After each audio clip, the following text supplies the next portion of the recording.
Hey, this is Rebecca Hart here at Faith, Hope, and Wellness, and today, again, we're going to be continuing our vector-borne series with co-infections of Lyme. So everybody talks about Lyme, but they never talk about the co-infections. So next co-infection besides Bartonella will be Babesia. So Babesia is also considered the North American malaria. So acts very much like malaria. It is a parasite.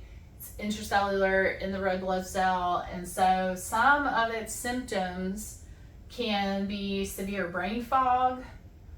You can have night sweats. People usually complain of fevers at night, which of course that can encompass a lot of people's symptoms in general when they say, oh, I have chronic fatigue, but this is severe fatigue. Air hunger, shortness of breath, but they explain they just can't feel like they can get a big deep breath. They feel like they are craving air, is more what a lot of people say.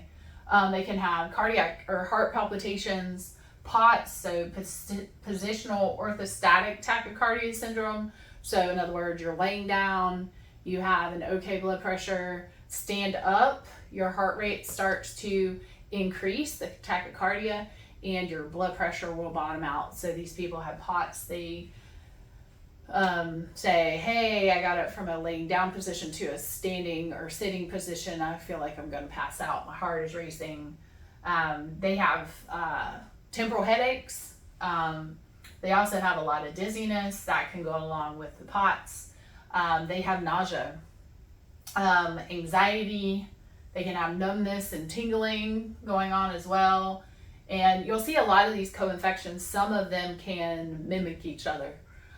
So sometimes it's very hard to piece out if somebody has Lyme, Bartonella, and Babesia from a tick bite. Then sometimes it's hard to tell which one's actually dominant and causing the most issues at the time.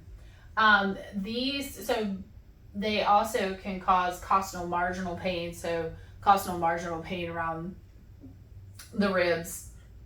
And it flares every 4 weeks. So this goes along with the life of a red blood cell.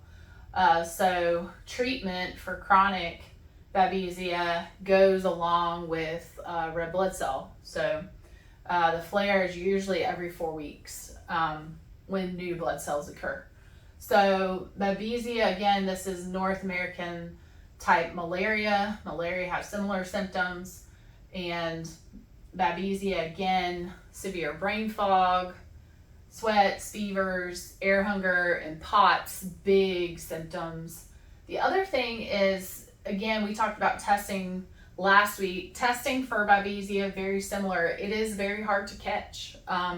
You have Babesia odicole, Babesia microti, and West Coast would be Babesia duncani. And so those are 3, there are more.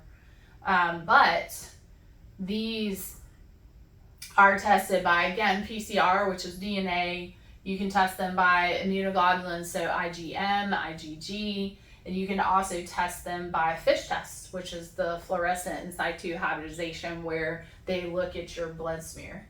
So again, another co-infection of Lyme, Babesia, and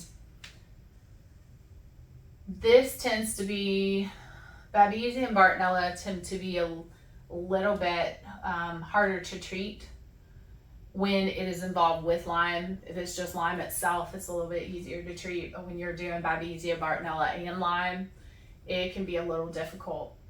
And so when you get a practitioner, make sure you get an experienced practitioner, somebody who is Lyme literate. And usually when they are Lyme literate MDs, then they're going to know about the co-infections too. So we'll continue next week with more co-infection talk, and hope you have a good week.